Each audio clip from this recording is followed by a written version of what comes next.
Students, अब ये English का होमवर्क हम नीट कॉपी पे इस तरह लिखेंगे। HW, आज की डेट, पढ़ेंगे A capital small a, B capital B small b, C capital C small c,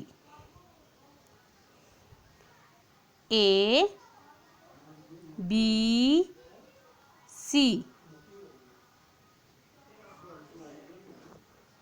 अब आप ये इस तरह से नीचे लिखेंगे A B C।